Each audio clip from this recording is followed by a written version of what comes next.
रजिया सुल्तान को अपने गुलाम जलालुद्दीन याकूत से हो गई थी मोहब्बत। जानिए बेमिसाल कहानी।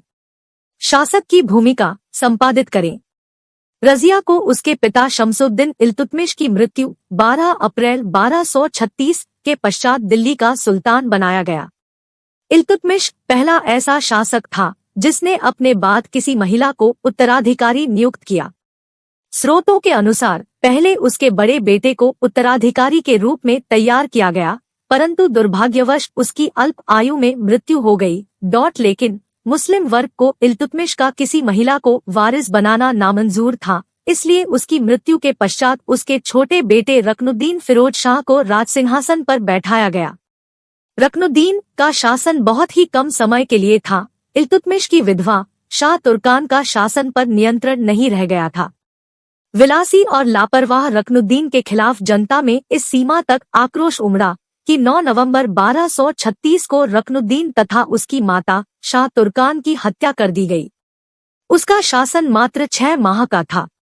इसके पश्चात सुल्तान के लिए अन्य किसी विकल्प के अभाव में मुसलमानों को एक महिला को शासन की बागडोर देनी पड़ी और रजिया सुल्तान दिल्ली की शासिका बन गई।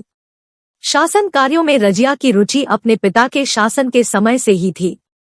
गद्दी संभालने के बाद रजिया ने रीति रिवाजों के विपरीत पुरुषों की तरह सैनिकों का कोट और पगड़ी पहनना पसंद किया, बल्कि बाद में युद्ध में बिना नकाब पहने शामिल हुई।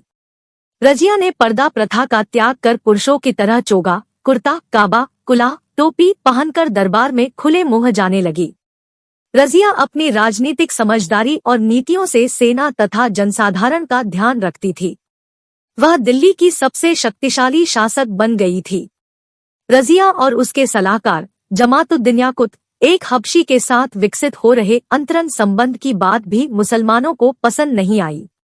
रजिया ने इस पर पर्याप्त ध्यान नहीं दिया, किंतु उसका इस संबंध के परिणाम को कम आंकना अपने राज्य के लिए घातक सिद्ध हुआ।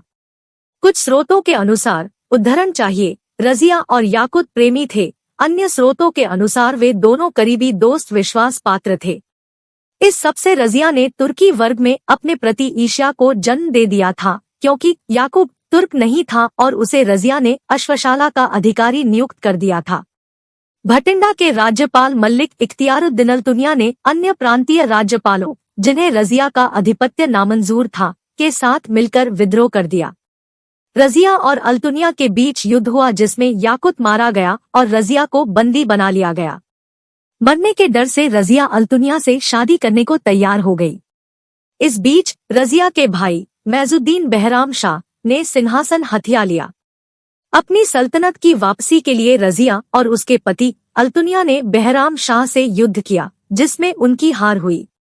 उन्हें दिल्ली छोड़कर भागना पड़ा और अगले दिन वो कैथल पहुंचे, जहां उनकी सेना ने साथ छोड़ दिया। वहां डाकुओं के द्वारा 14 अक्टूबर 1240 को दोनों मारे गए। बाद में बहराम को भी अयोग्यता के कारण गद्दी से हटना पड़ा। रजिया सुल्तान के सिक्के कब्र पर विवाद। दिल्ली के तुर्कमान गेट स्थित रजिया सुल्तान व याकूत की कब्र दिल्ली के तख्त पर शासन करने वाली एकमात्र मुस्लिम व तुर्की महिला शासक रजिया सुल्तान व उसके प्रेमी याकूत की कब्र का दावा 3 अलग अलग जगह पर किया जाता है। रजिया की मजार को लेकर इतिहासकार एक मत नहीं है। रजिया सुल्ताना की मजार पर दिल्ली, कैथल एवं टोंक अपना अपना दावा जताते आए हैं, लेकिन वास्तविक मजार पर अभी फैसला नहीं हो पाया है। वैसे रजिया की मजार के दावों में अब तक ये 3 दावे ही सबसे ज्यादा मजबूत है। इन सभी स्थानों पर स्थित मजारों पर अरबी फारसी में रजिया सुल्तान लिखे होने के संकेत तो मिले हैं, लेकिन ठोस प्रमाण नहीं मिल सके हैं। राजस्थान के टोंक में रजिया सुल्तान और उसके इथियोपियाई दास याकूत की मजार के कुछ ठोस प्रमाण मिले हैं।